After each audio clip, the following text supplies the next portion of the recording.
이번에 그 탁현민 씨가 미스터 프레지던트는 쓰셨는데 이 의미는 어떤 의미인가요? 미스터 프레지던트는 두 가지 의미가 있죠. 하나는 대통령이 입장할 때 사용했던 입장곡의 제목이기도 하고, 네.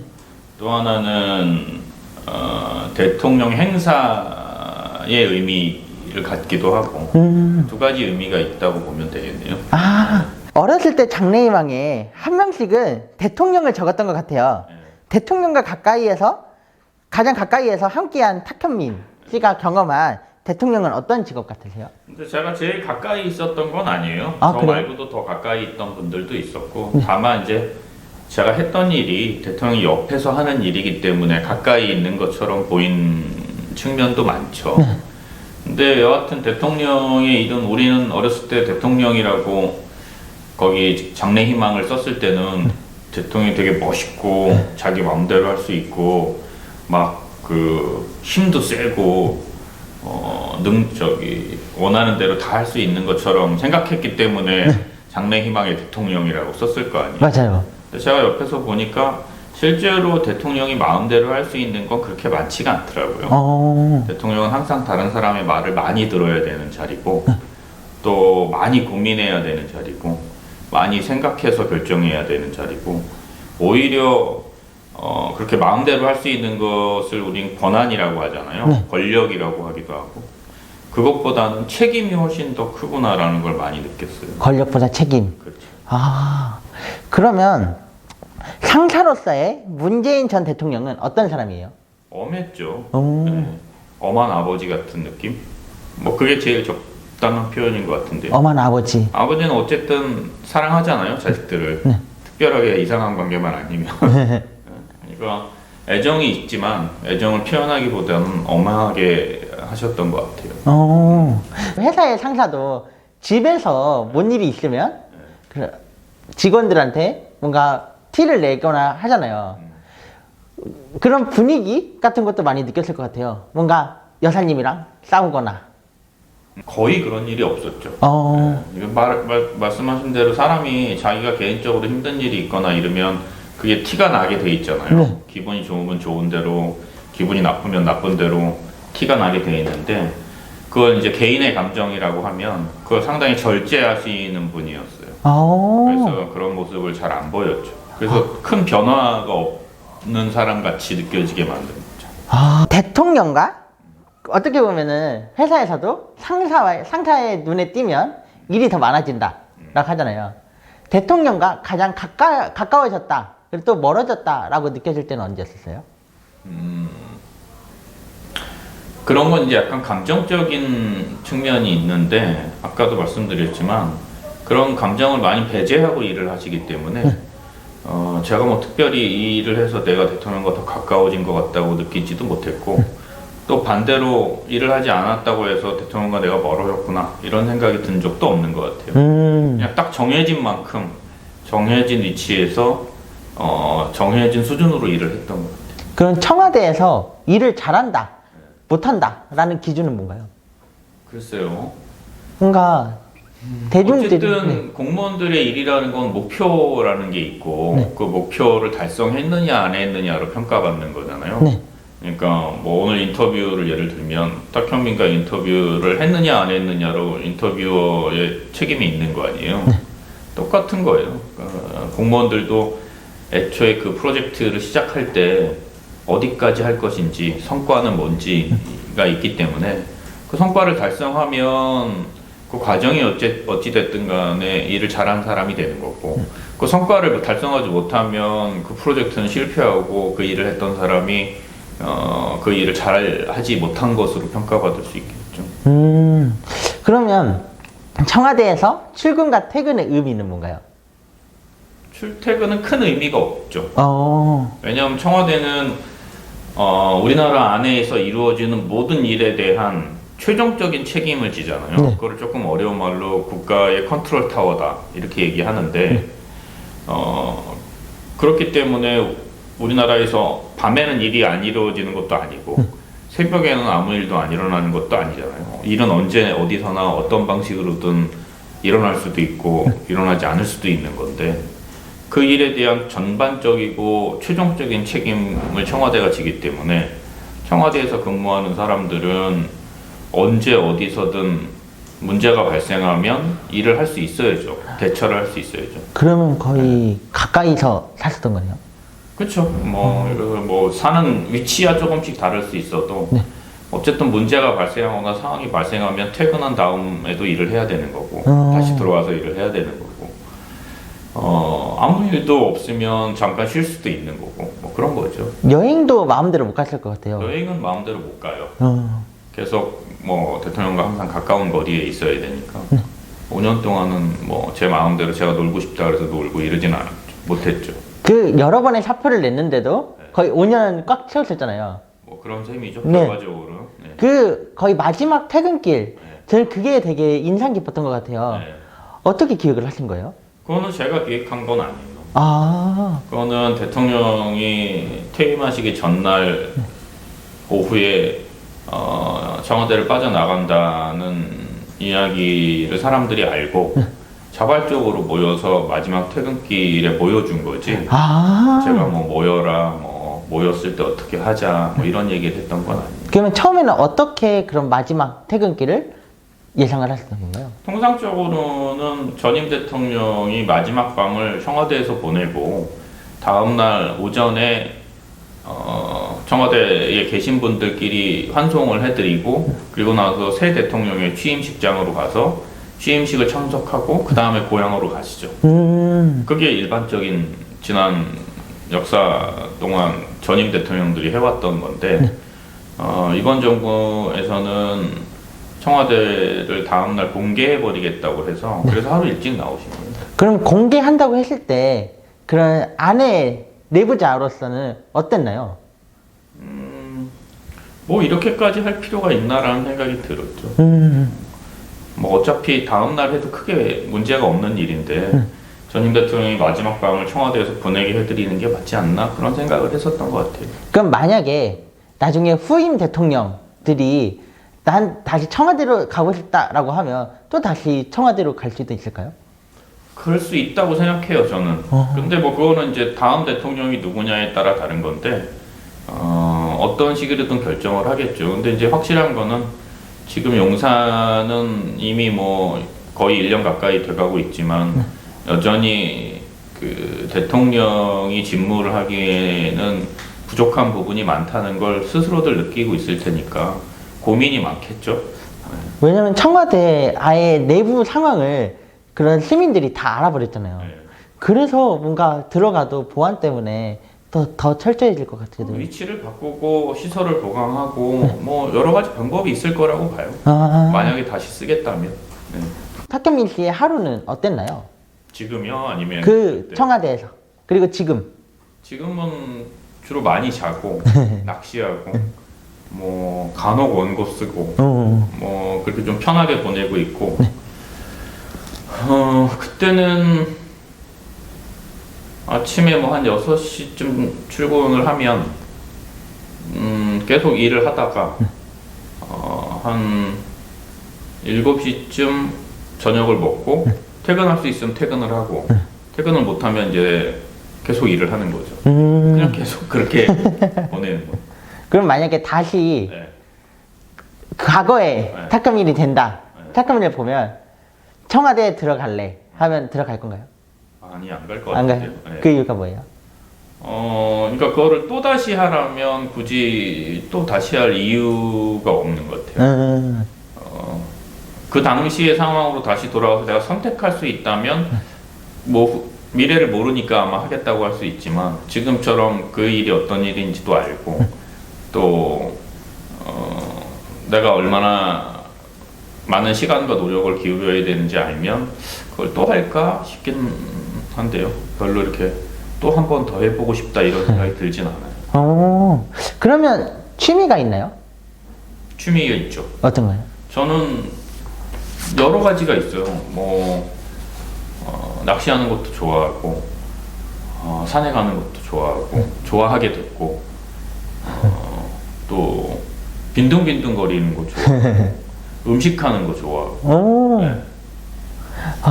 그러면 어떻게 보면 진짜 저는 그런 영상들을 보면서 디테일하다라고 느꼈는데 그 디테일은 훈련인가요? 아니면 타고난 건가요? 디테일은 애정이에요, 애정. 애정. 자기가 누군가를 너무 사랑하게 되면 그 사람이 뭘 좋아하는지 궁금해지잖아요. 그렇죠? 그러면 그거 찾아보게 되죠. 그리고 그 사람이 좋아하는 걸 해보려고 하고 그 사람이 좋아하는 걸 선물하고 싶고 그렇잖아요. 인터뷰가 재밌다 그랬잖아요. 인터뷰가 재밌으니까 이런 거 뭐 그 영수증도 만들어서 주고 편지도 쓰고 인터뷰가 섭외가 안 되면 또 전화하고 또 본인이 막 카메라 같은 거 다 들고 와가지고 찍고 막 그렇게 되죠. 그거랑 똑같아요. 자기가 하려고 하는 일에 애정이 있으면 사랑하게 되면 그런 게 보여요. 그리고 그걸 하게 되죠. 디테일은 애정. 네. 그러면 계획 같은 것들을 세우는 편인가요? 아니면 즉흥적인가요? 청와대에 있을 때는 1년치 계획이 주로 나오죠. 뭐 중요한 행사들은 뭐 예를 들어 광복절은 8월 15일 정해져 있는 거니까, 국군의 날은 10월 1일 정해져 있는 거니까.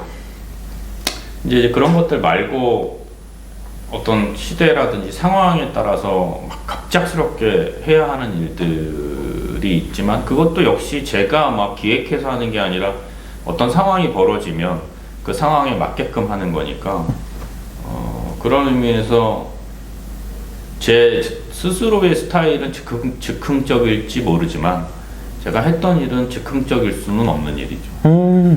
그러면 탁현민에게 5년이라는 긴 시간은 어떤 시간이었나요? 글쎄요, 5년이라는 시간,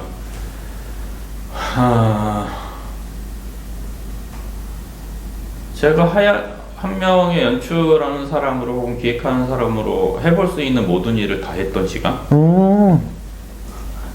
그러면 만약에 못해서 아쉬웠다라는 것들도 있나요?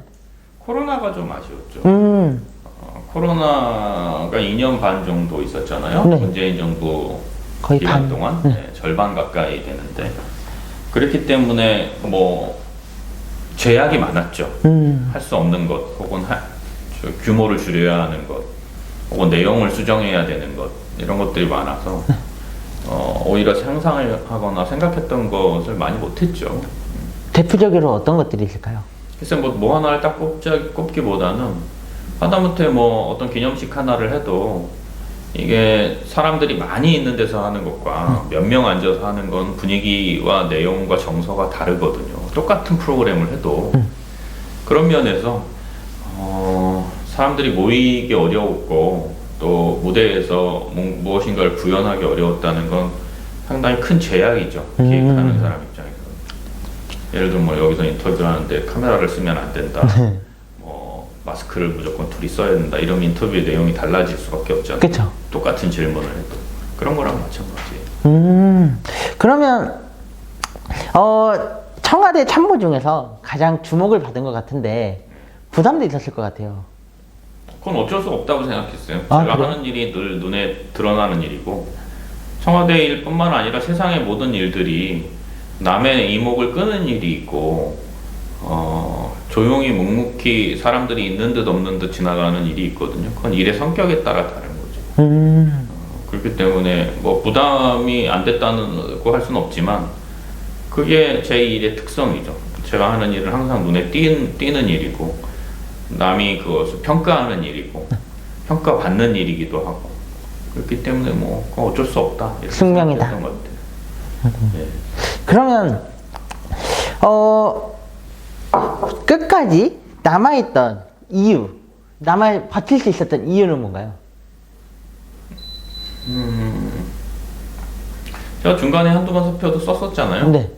근데 여하튼 사표 쓸 때마다의 들었던 생각은, 대통령을 제외하고는 정부의 구성이라는 게 누구든 대체될 수 있다라고 생각했거든요. 대통령은 대체될 수 없지만 그 외에 나머지는 누구든 대체될 수 있다고 생각했던 건데, 어쨌든 간에 결과적으로 제가 다시 들어가고 또 다시 들어가서 일을 마무리 지었던 이유는 제가 필요하다는 부탁을 받았기 때문이겠죠. 그래서 뭐 도리상 그리고 뭐 을이라고 해도 좋고 사람과의 관계에서 어쨌든 뭐 제가 그렇게 뭐 엄청 대단한 사람도 아닌데 그걸 부탁하고 마무리를 지어달라는 말씀을 들으면 그거를 하는 게 맞지 않나라는 생각이 들었던 것 같아요. 그러면 기억에 남는 잊지 못할 장면은 뭔가요?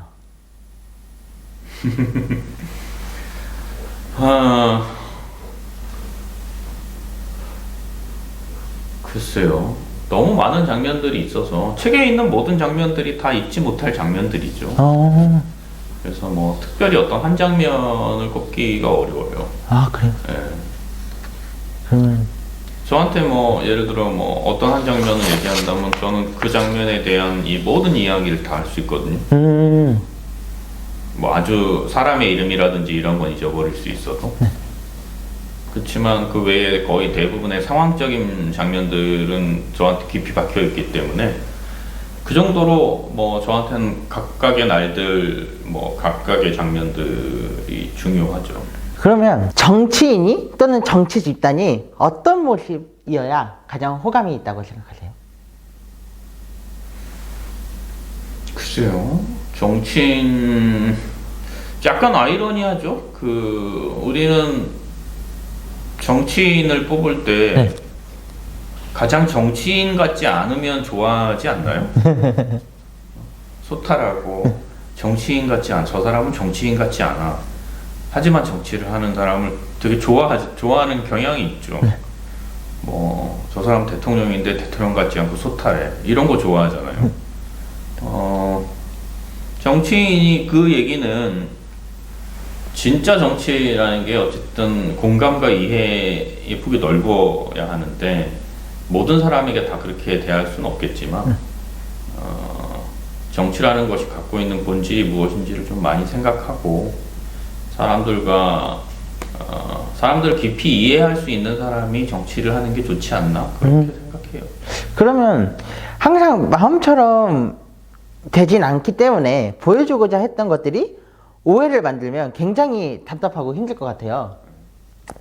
요즘은 아니지만 예전 모습을 떠올리면 어떤 부분은 굉장히 욱하는 부분 같기도 하고 또 그 힘든 시기를 겪으면서도 5년이라는 시간 동안 청와대에 있던 걸 생각하면 힘든 걸 꼭 잘 참아내는 분 같기도 한데 어떤 모습이 더 탁현민다운 성격이라고 생각하세요?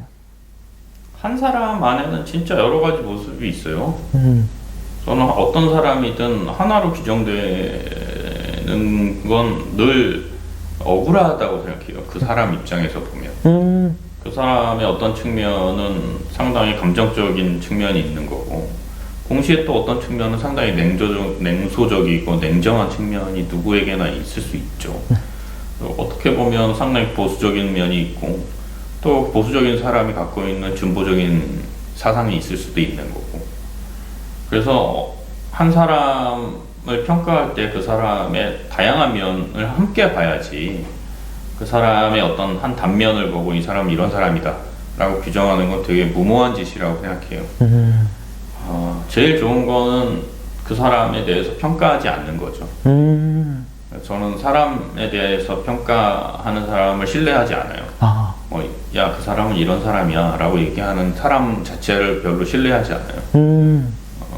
사람 모르죠. 그쵸. 네, 그 사람의 그때 행동이나 말 그것에 대해서는 평가할 수 있을지 몰라도 그 사람 자체를 평가하는 것은 무척 조심해야 되는 일이라고 봐요. 그러면 스스로 생각했을 때 그 청와대 전 행정관으로서의 탁현민 또 사람으로서의 탁현민은 어떤 사람인가요? 청와대에서 일했던 저는 그냥 저의 한 부분인 거잖아요. 네. 그건 저의 한때 제가 했던 일이고 한때 제가 선택했던 직업이고 한때 제가 가졌던 소명이고 그것일 뿐이에요. 제 인생 전체 50년을 놓고 봤을 때 아주 짧은 한순간이고 그래서 그 당시에 있었던 일로 저를 규정할 수도 없을 거고 저 역시도 그것은 내 인생에 있어서 어느 한 순간일 뿐인 거지 그것이 내 인생의 전부인 것처럼 포장돼서도 안 된다고 봐요. 물론 탁현민이 훨씬 더 넓은 영역이죠. 청와대 비서관의 탁현민보다는. 그래서 저는 아까 처음에 물어봤던 것처럼 네가 뭐로 불리웠으면 좋겠냐 해서 탁현민이라고 얘기합니다. 그러면 연출에 있어서 가장 도움이 됐던 경험은 뭔가요?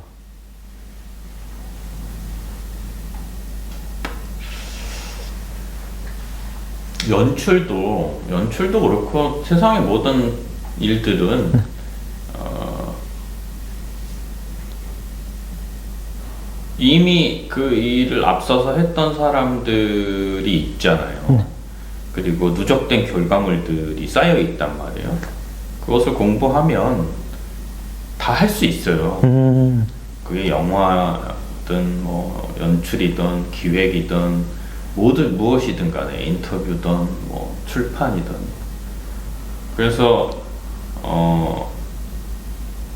공부의 문제이지 그럼 좀 더 많이 공부한 사람은 좀 더 잘할 수 있고 뭐 공부가 좀 덜 된 사람은 좀 뭐 아무래도 수준이 좀 떨어질 수는 있지만 못할 건 아니에요. 다 할 수 있는 문제예요. 근데 이제 연출을 할 때 뭐가 가장 도움이 됐느냐 혹은 어떤 것이 가장 중요하냐라고 물어보는 거라면 기존에 있었던 것들을 열심히 공부하면 비슷하게 하거나 그 정도 수준으로 할 수 있는 거지 그 이상을 하기는 어려워요. 그 이상을 하고 싶다면 그것이 이제 우리가 얘기하는 창의력이나 혹은 상상력인데 그거는 자기의 방법을 찾아야 돼요. 자기만의 방법을. 그거는 정말 수도 없이 여러 가지. 뭐 누구는 아침에 뭐 베토벤 같은 사람은 아침에 산책을 하다가 항상 영감이 떠올랐다고 했고 또 하루키 같은 사람은 달리기를 하면서 자기 안에 떠오르지 않던 생각들이 많이 떠올랐다고 하고 그건 각자가 자기 방법을 찾는 거죠. 그러면 직업 만족도 그 청와대 비서관으로서의 직업 만족도는 5점 만점에 몇 점이고 탁현민이 경험한 대통령 비서관이라는 직업은 어떤 직업인 것 같나요? 직업의 만족도는 두 가지 점수를 다 줄 수 있을 것 같아요. 1점도 줄 수 있을 것 같고 5점도 줄 수 있을 것 같고 이유는 뭐예요? 힘드니까 힘들고 평생 계속 할 수 있는 일이 아니니까 직업이라는 게 어쨌든 연속성이라는 게 있고 어쨌든 자기가 먹고 살기 위한 방편이잖아요. 근데 이 일은 5년이라는 임기가 정해져 있기 때문에 그런 면에서 그렇게 좋은 직업이라고 할 수는 없죠. 평생 할 수 있는 일은 아니니까. 그런 면에서 1점. 하지만 그 5년 동안 자기가 열심히만 한다면 다른 곳에서 경험해 보지 못할 여러 가지 일들을 할 수 있다는 점에서는 5점을 줄 수 있겠죠. 그러면 앞으로의 탁현민의 꿈? 하고 싶은 일은 뭔가요? 글쎄 뭐 저는 이제 꿈을 꾸을 나이는 아닌 것 같아요. 네. 그래서 뭔가 새롭게 뭔가 대단한 걸 해보고 싶다 이런 생각은 안 하고 있고요. 어느 정도 되면 이제 나이도 그렇고 생각도 그렇고 환경도 그렇고 어느 시기가 되면 내가 쫓아간다고 되지 않는다는 생각이 들 때가 있어요. 그럴 때 되면 오히려 이런 생각을 하죠. 무엇인가가 나한테 오지 않을까. 그럼 나한테 왔을 때 내가 그 일을 할지 안 할지만 결정하면 되는 거죠. 그럼 마지막으로 지금 자신만의 무대를 만들어가고 있는 수많은 기획자들에게 한 말씀 해주세요. 글쎄요. 뭐 자기가 하는 일에 애정을 가져야 돼요. 그러면 일도 재밌을 거고 또 뭐 결과가 설사 그렇다고 하더라도 모든 결과가 좋지는 않을 거예요. 근데 결과가 좋지 않아도 자기는 만족할 수 있겠죠. 자기가 애정을 갖고 있는 일이었으니까. 근데 이제 애정 없이 하는 일은 사랑 없이 누군가를 사랑한다고 얘기하는 것처럼 되게 공허한 일인 것 같아요. 그러니까 뭐 그 일의 성취와 상관없이 항상 자기가 하는 일에 대한 애정을 가지고 있는 편이 여러모로 좋다. 네, 그런 말씀 드리고 싶네요. 오늘 인터뷰 어떠셨나요? 예, 좋았어요. 저도 너무 감사합니다. 네. 네, 감사합니다. 수고했어요.